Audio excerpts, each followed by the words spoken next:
এমনভাবে বাংলাদেশের মানুষের উপর অত্যাচার নিপীড়ন আস্তে আস্তে বন্ধ হওয়ার পথে গেছে। বাংলাদেশ স্বাধীনতার মুখ দেখছে। আমরা সবাই মুখে মুখে বলছি বাংলাদেশ স্বাধীন হয়েছে, কিন্তু তাহিরি সাহেবের উপর 2টা মামলা হওয়ার পর বুঝছি এখনো বাংলাদেশ স্বাধীন হয় নাই। কথা বলেন ঠিক কিনা বলেন। কারণ তাহিরি সাহেবের মামলার যেই রুল দেখানো হয়েছে, রুলের ভিতরে দেখলাম যে তাহিরি সাহেব নাকি মাহফিল উস্কানিমূলক বক্তব্য দিছে, কিন্তু তাহিরি সাহেব কসম করেই বলছেন আমি 1 মিনিটের জন্য একটা উস্কানিমূলক বক্তব্য দেই নাই। ও বাংলাদেশের প্রশাসনের ভাইয়েরা, আমরা সুন্নি জনতা সবসময় আপনাদেরকে সম্মান করি, সবসময় তাজিম করি। আর তাহিরি সাহেবের সাথে প্রশাসনের সাথে সম্পর্ক কতটুক ভালো এটা বাংলাদেশের আপামর সুন্নি জনতা সহ বাংলাদেশের সব মুসলমান জানে। কিন্তু ওই প্রশাসনের লোকদেরকে কারা উস্কে দিয়া বাংলাদেশের জমিনে একজন প্রখ্যাত মুফাসসির, প্রখ্যাত আলেম পীর মুফতি গিয়াসউদ্দিন তাহিরিকে মামলা দিয়া বাংলাদেশের ওয়াজের ময়দান থেকে বাংলাদেশের সুন্নিদের কণ্ঠকে রোধ করতে চায়।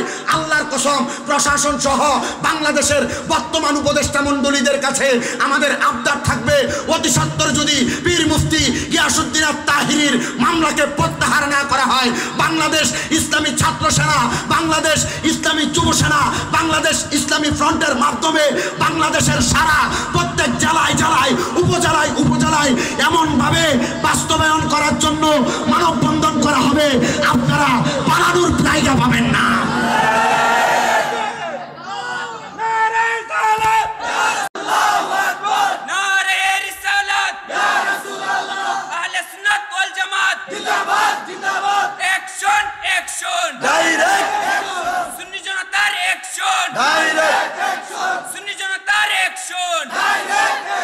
মনে রাখবেন, আহলে সুন্নাত ওয়াল জামাত কোন রাজনৈতিক দলের গোলামি করে না।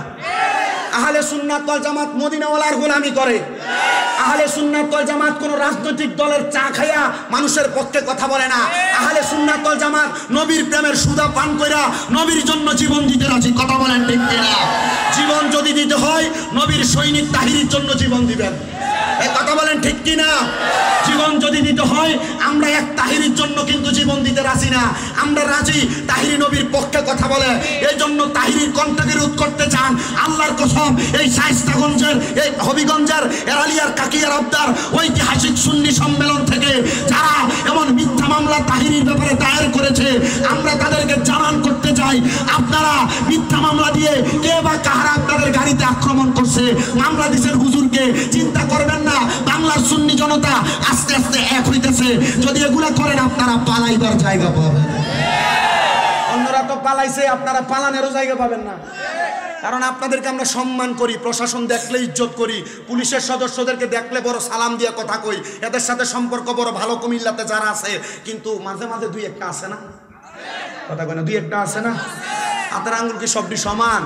প্রশাসনের যদি 10 জন বালা হয়, একটা যদি উল্টা হয়, একটার কারণে পুরা প্রশাসনের বদনাম।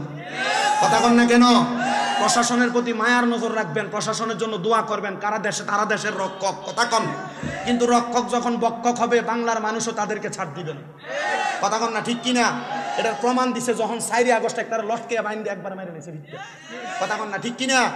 এজন্য আমরা প্রশাসনকে সম্মান করি, তারা আমাদের রক্ষক, তারা আমাদের। কিন্তু রক্ষক যদি বক্ষক হয়ে জায়গা, মাঝে মাঝে তো আমরা দেখি আপনাদের এই যে শায়েস্তাগঞ্জটা মোটটা ফারনের পরে এই জায়গার ভিতরে যে টাকেরে লাইট মেরে মেরে, আমি আমার ড্রাইভারে গেলাম কিতা করে রে, ও হুজুর হাদিয়া না, বুঝুন না আপনি? আমি বললাম হাদিয়া নেই, পুলিশে কি হাদিয়া নেই, এরা তো সুন্দর করে গাড় দিয়ে নিব। ও হুজুর না হুজুর এটা না তো। আমি কিতা? হুজুর ওই ট্রাকটির থেকে এই 50-100 টাকা করে লয় আর। আমি বললাম আরে ওটা কিতা রে? বুঝ নে। তাহলে এটা কি আবার রক্ষক রইল না বক্ষক হইল? তাহলে পুলিশরা আমরা সম্মান করি কতক্ষণ? যখন তারা আমাদের রক্ষক। কথা কোন? যখন তারা আমাদের কি? প্রশাসন লেগে দোয়া করলে আপনার কষ্ট হইব? প্রশাসন লেগে দোয়া করবেন না সব সময়? দোয়া করলে লাভ আসেনি, আপনি বিপদে পড়লে এর আগে আইব। কথা কই না কেন? আপনার কি সমস্যা হইতেছে নাকি? তাহলে আমরা ওয়াজের ধারাবাহিকতা শুকরিয়া কার? আসতে কইতাছে রে, কথা কোন কার? আল্লাহ শুকরিয়া আদায় করবেন ততক্ষণ পর্যন্ত যতক্ষণ পর্যন্ত এই দুনিয়ার জমিনের ভিতরে মানুষ 1 সেকেন্ডও তার নিজের রুহ থেকে নিঃশ্বাস আসবে। কথা কোন না? আপনার কি কষ্ট হইতেছে, সমস্যা হইতেছে? আল্লাহ তাআলার কোরআন এবং রাসূল পাকের হাদিস থেকে কথাগুলো অসুবিধা হইব। আল্লাহ যেন সবাইরে কবুল করে।